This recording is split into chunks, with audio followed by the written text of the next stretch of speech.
Всем привет и здравствуйте! Наконец-то нам удалось собрать немножко черной смородины раньше, чем это сделали птицы. Я уже испекла пирог с черной смородиной, сварила пол-литра соуса для мяса и с остальной смородины решила сделать джем. Протереть, перебить, в общем, сделать настоящий джем без косточек. У меня вот здесь чуть больше 1,5 килограмм, наверное, 600 кг. Добавлю сюда 300 мл воды. Возможно, придется добавить чуть больше, потому что смородина у меня не вся очень спелая. Есть такие чуть-чуть вот недозрелые. Смотрите, да, вот вы сейчас по цвету увидите, что некоторые ягоды даже лопнули. Вот они очень-очень спелые, да? Вот смотрите, а некоторые ягоды... Вот, видите, да? Смотрите, некоторые ягоды прям очень спелые, но есть и вот такие недозрелые. Многие уже полопались, я их все перебрала, все равно попались такие небольшие веточки, очень мелкие листочки. Все помыла, отцедила и налила воды. Сейчас поставлю варить. Нужно варить до тех пор, пока смородина не станет мягкой. Потом будем протирать через сито. Смородина закипела, и я решила положить в нее 3 листика смородины и веточку мяты. Запах обалденный. Ой-ой-ой, срочно нужно убавить уже огонь. Потом перебью блендером. Просто так будет легче протирать через ситечко. Можно просто перебить блендером и оставить как есть. Ну, конечно, без косточек джем будет гораздо вкуснее. Ничего там не прилипло. Да, немножечко, видите. Все, буду варить минут 10-15.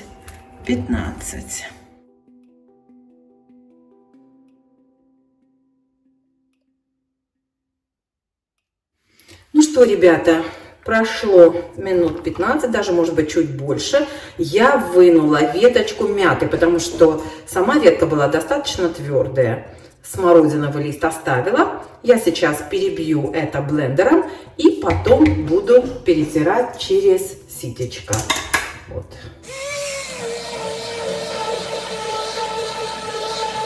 Можно перебить массу до однородного состояния, добавить сахар и доварить джем. Можно не перебивая, протереть сквозь сито. Я перебиваю только потому, что так эта масса легче перетирается. Вот и все. Поскольку масса достаточно жидкая, она гораздо проще перетирается. Можно ложкой, можно, в общем, как вам удобно.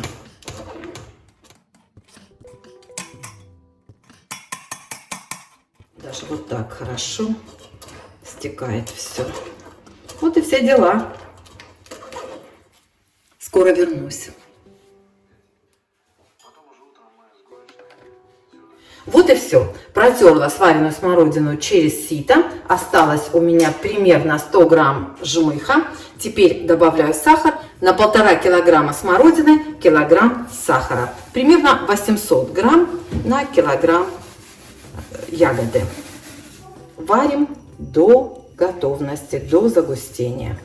Вы знаете, я попробовала на вкус, и мне показалось кисловато. То есть решила добавить еще чуть-чуть сахара. Вы тоже добавляйте сахар по своему вкусу. То есть если у вас ягоды очень спелые, то сладкие, то, конечно, добавляйте сахара чуть меньше. У меня ягоды не очень были прям совсем дозрелые, поэтому, возможно, нужно будет добавить еще сахара. Ну, это ничего страшного, это уже кто как любит. Обязательно помешивайте регулярно, чтобы джем не пристал ко дну.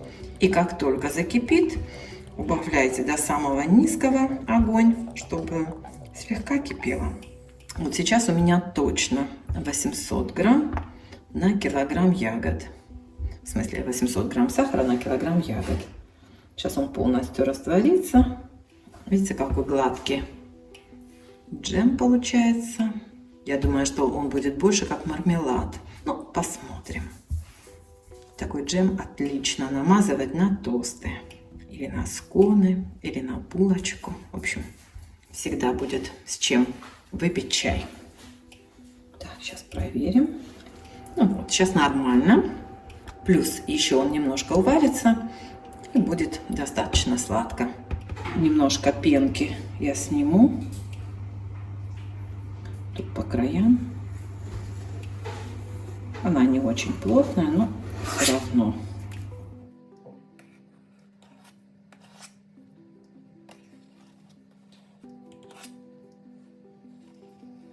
Вы видите, у меня лежат крышки. Как только джем будет готов, я их прокипячу. Баночки стоят в микроволновке. Тоже постерилизую их минут 5. Я думаю, что джем почти готов. Хочу добавить на кончике ложечки ванилина. И также совсем чуть-чуть, вот неполной пол-ложки здесь. Это совсем маленькая ложечка у меня, вот чуть-чуть совсем корицы. Все хорошо размешаю и поварю еще минут 10. Потом начнем уже проверять на готовность. Ну вот, ребята, все готово у меня. Варился у меня джем, наверное, минут 40-45. Смотрите, он, конечно, жидкий, поскольку горячий. Когда остынет, он еще загустеет. Крышки у меня уже покипели. Воронку я ошпарила кипятком. Банки у меня очень горячие. Я их уже постерилизовала. Так, простерилизуем ложечку. Можно кипятком, конечно, обдать. Но поскольку джем горячий, он отлично ложку простерилизует. Запах обалденный, ребята. Так вкусно пахнет.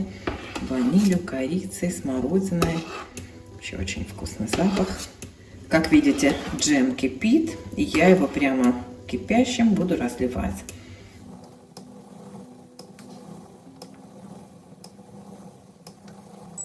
Надеюсь, вам видно.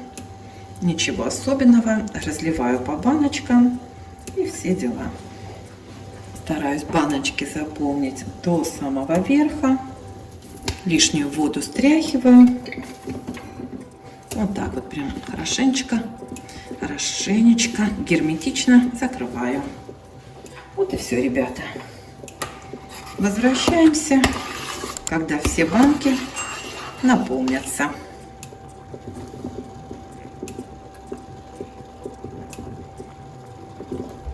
Вы знаете, очень хороший подарок варенье, особенно в Ирландии, потому что не все делают это, не все готовят. Допустим, мои коллеги не готовят варенье, вот, поэтому, как бы, знаете, всегда есть чем угостить друзей. И вот последняя баночка, почти что полная баночка получилась.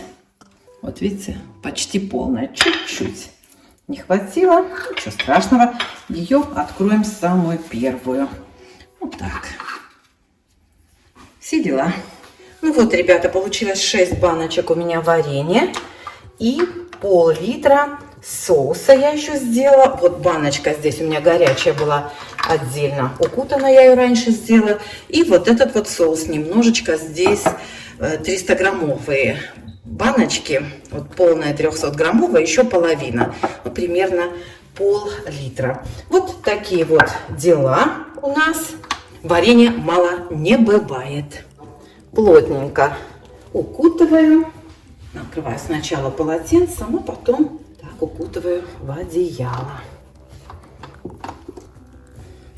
Так даже. Вот и все.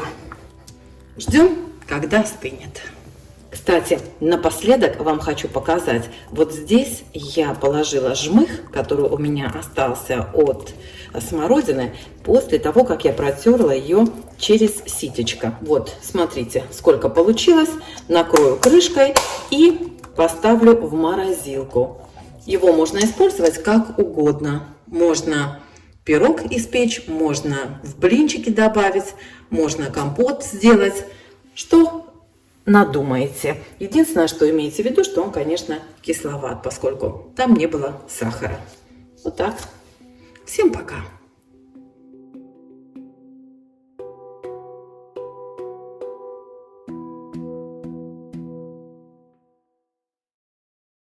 Обратите внимание, какой получился джем. Прямо как мармелад. Он стоит на кухне, поэтому он еще вот такой, смотрите, мягкий. Но если положить его в холодильник, он еще застынет и будет действительно как желе. Посмотрите, какая прелесть. Обалденно.